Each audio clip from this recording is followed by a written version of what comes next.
So the goal of IATF 16949 is continual improvement, defect prevention, and reduction in variation and waste. Yeah. What do you think the third-party audit process does to try and support organizations in achieving that goal?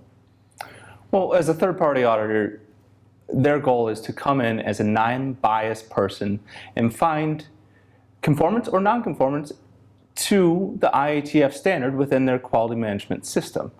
And when those non-conformances are found, to write them up and issue them as non-conformances. Yeah.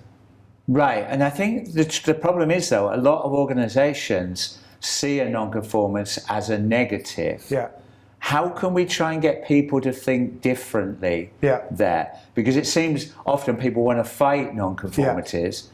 How can we try and sell to people, actually, this can add value? And again, just to sort of reiterate what Devin's just said, the whole scheme is based on improvement, and the mechanism to drive that improvement is the non-conformity. So if non-conformities aren't being raised, then where they exist, then organisations aren't able to drive forward.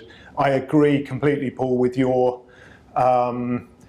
suggestion that by calling them non-conformities, that brings a negative association aspect, rather than it being really a way of driving improvement, which is what we're aiming for within. So maybe there's got to be some education in the supply chain to see the value about taking effective corrective action against a non-conformity. Yeah, it's not our intent that non-conformities are bad. They're just areas that need to be improved. Yeah. What are the restrictions on auditors giving advice? So an opportunity for improvement is somewhere where you're meeting the intent of the standard, that specific clause you're meeting it, but you can possibly do better.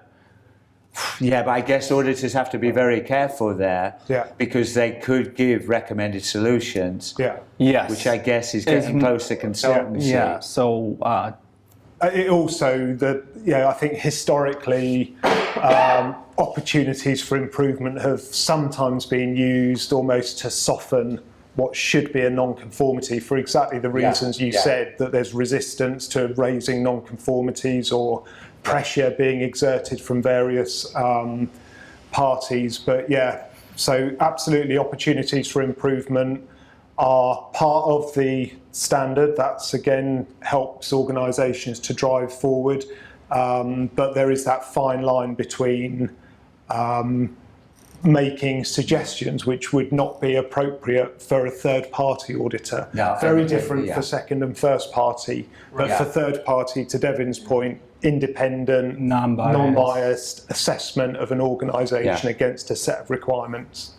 And viewers, I think we're really interested to get any feedback from you, particularly if you've had a non-conformity in a third-party audit, you've taken the systemic corrective action, and you've seen an improvement within your company.